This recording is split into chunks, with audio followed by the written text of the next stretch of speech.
I want to start. I'll ask you, Douglas. Have you ever trusted the BBC? Well, I mean, you can trust the BBC to do some things, and they do have something which we should acknowledge that are much in their favour. You mentioned before that they hadn't acknowledged Aitken's book. That's true, but just a few weeks before, and actually I think a few days before Aitken's book, Richard D. North published a book about the BBC, which is very critical, effectively called for it to be scrapped. I think it's called Scrap the BBC. It's not a great book, but its message is fairly clear. And they did invite Richard D. North onto Newsnight to discuss that with a senior BBC reporter. So I think we should give them some credit for this. It is the only institution which does regularly acknowledge its critics. When John Lloyd published his superb analysis of the media's problems in this country, what the media are doing to our politics. You know, the BBC had him on Newsnight, they did a 10-minute package he produced. So there are things like this that they do well and which I think we should acknowledge. That having been said, its problem, and this is a monumental problem, is its so-called impartiality. And I don't trust them on this. I don't think we should trust them on this. Impartiality is wrong when you're dealing with right and wrong. It's wrong to be impartial when, for instance, like last summer, you have a war between a democratic nation-state, which is our ally, and a terror group. It's wrong to be impartial. It's ludicrous to be impartial. It's ludicrous to think that a terror group speak for one half of the equation, the democratic state for the other, and we'll just sort of remain impartial in this, and we wouldn't really mind who wins and that sort of thing. I think that's its problem. I think that's something that it should sort out. Maybe. But wouldn't you say that that was a kind of left-wing agenda, Carol?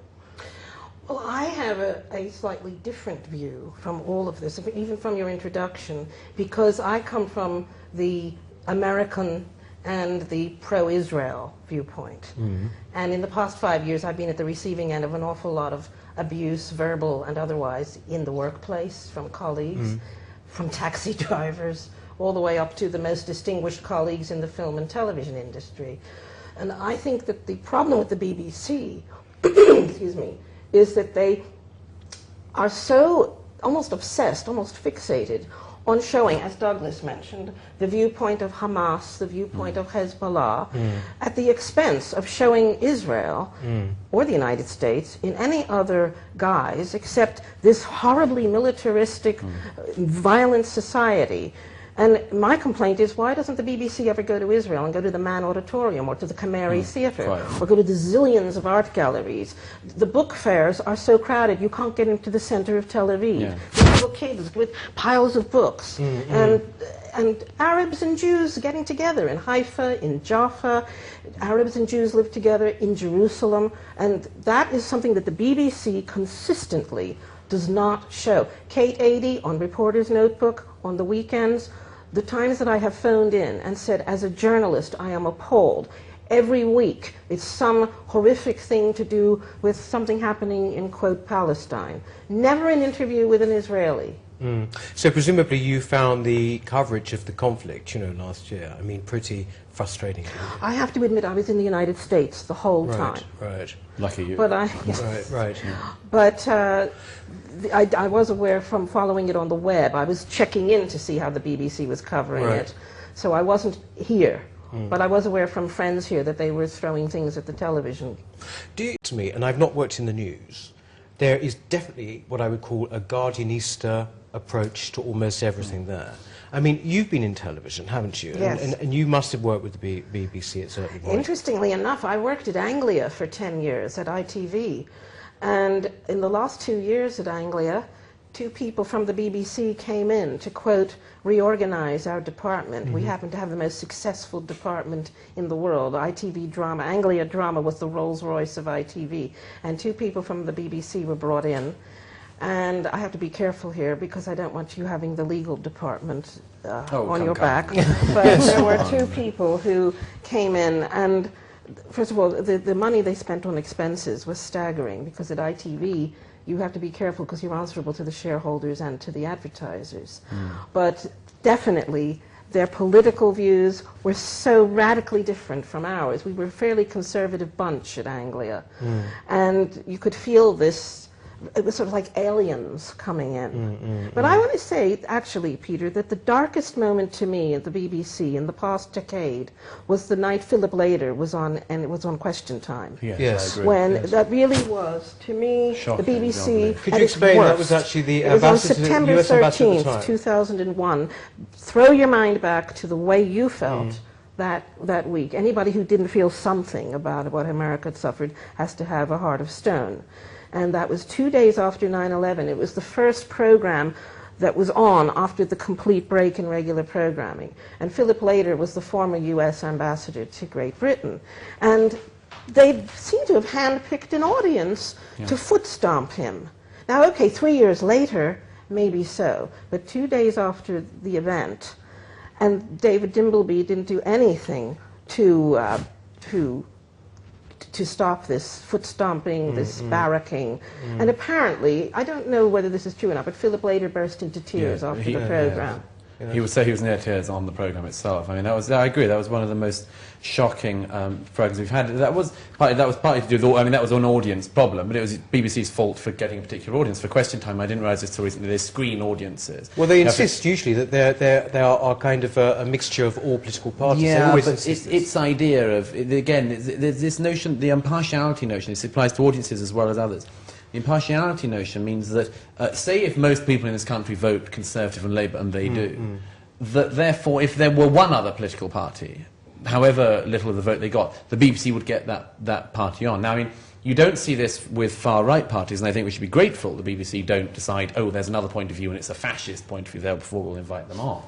But they do that with Islamists. In fact, they do it every day with Islamists. What is your actual experience of, because you're on the BBC quite a lot, aren't you, talking and debating with Islamists or people.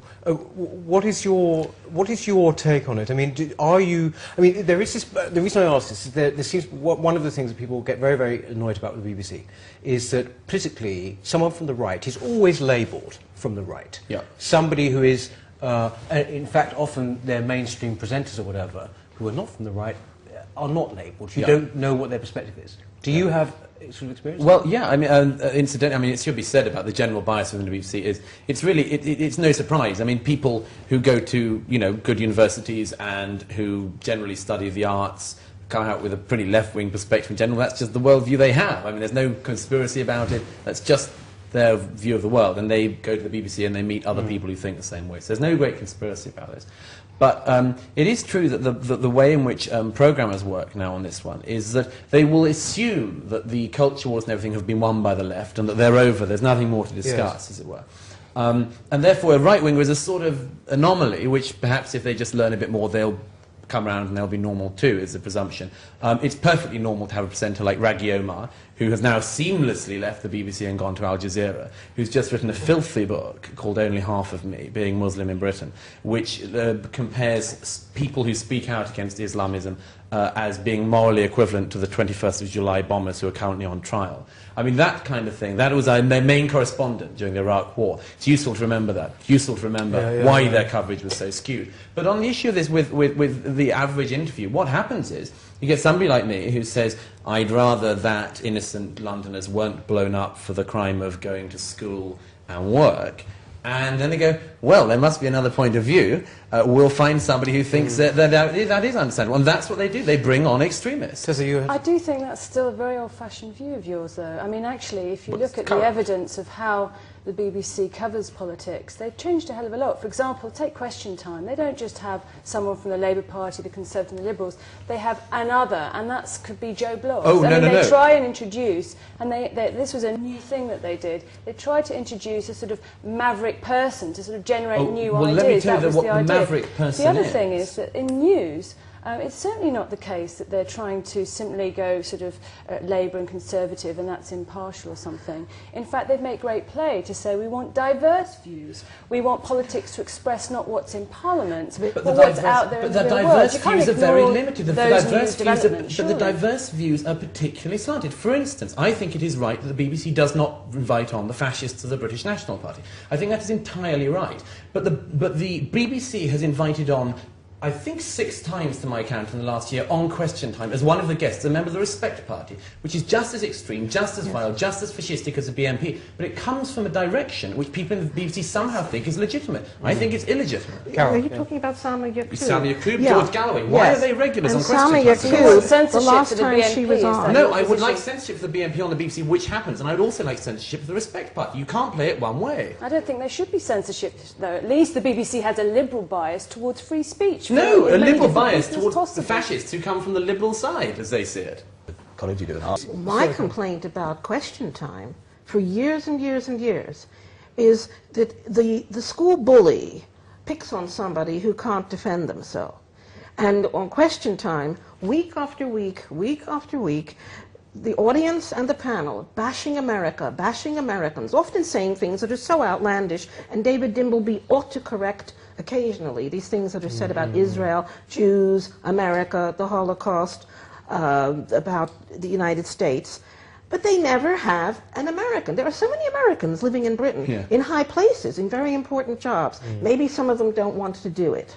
But there are Israelis living in London. There are Israeli officials. There are representatives of the Jewish community. And there are some outrageous things said by people like Salma Yaqub and Galloway and the audience that go uncontested, and you feel as if somebody's being bashed who ought to at least be there to defend themselves. Do you think this is a form of bias? I mean, do you see this? Does this come across to you Well, when you watch I Question actually Time? applaud sort of gladiatorial debate shows. I mean, that's what it is. And obviously, in debates like that, people are referred to that aren't actually there. But I think that Question Time actually has changed, and it will change again. I mean, I understand that it's on an ongoing review in terms of how they present it, because what the BBC is struggling with, and whether they get it right or wrong, all political news and debate shows are struggling with this, which is how do you explain, how do you represent politics in an age of alienation where people don't vote so much, where the society is fragmented? And that's a major question. Now, I don't agree with all the solutions put forward by the BBC,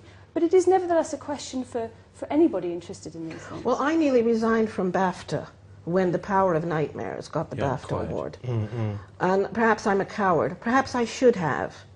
But there are other we should wonderful explain things. that this was a Power documentary of which... Nightmares, produced by Adam Curtis, and the advisor on the series was Dr. Azam Tamimi. And this was a series I thought it was a joke. I actually thought this can't be This serious. was more or less was saying that the Cold War was virtually an invention, wasn't it? The Cold War was an invention. And the war on so was terror. The war on terror does not really exist. Terrorism does not really exist. It exists in the minds of our leaders, and they've created it. This sort of three episodes of this. It was very lucky in its timing. It came out before 7/7. And the maker of that, Adam Curtis, who has now been fundamentally discredited, he's a kook. And he's now got a new series on the BBC coming out in a few days. And also there was that thread that the Jewish neocons in Washington created this myth of terrorism that doesn't really exist. What strikes me, though, is one thing is... About themselves. Yes. That's really we should hold the worrying. BBC to a unique accountability, because we pay for the BBC. Right. We do not pay for Mr. Murdoch's empire, and if you don't want to watch it, you don't have to. You don't pay for any of it. But we pay for the BBC, and we should expect them to deliver a service which is honest. And you talk about the fragmentation of society and so on. With cynicism about politics is made considerably worse by having a cynical broadcast like the BBC, which produces and pumps out cynicism about politicians, which produces this stuff and pumps it out on taxpayers' money. So in that case, what are we to do about this? I mean, I'm torn. I don't want to throw any babies out with any bathwater. That's my feeling What's about the BBC. baby? Well, I mean, the fact is it is, great nature programs, that kind of stuff, great dramas, all of this kind of stuff. And wonderful people like John Ware at Panorama. Right, no, all right, but what do we do about it then? What do we do? Do we take away the licence fee? Come on, I mean... For billions. So what do you think? Well, it is the problem now as well, because we've got to recognise that people around the world think the BBC is this impartial thing. The BBC is partly responsible for the destabilisation of a lot of the debate, the current debate that is going on. When people around the world look at the BBC and see the BBC delegitimising Israel, delegitimising America, delegitimising democracy and legitimising terror groups, that rings with them. They get something from that. They learn a lesson from it. That has to stop. And the BBC has to have time called on it. If they're going to continue doing this, if they're going to continue contributing to the fragmentation of society by elevating extremists, then time must be called on the BBC.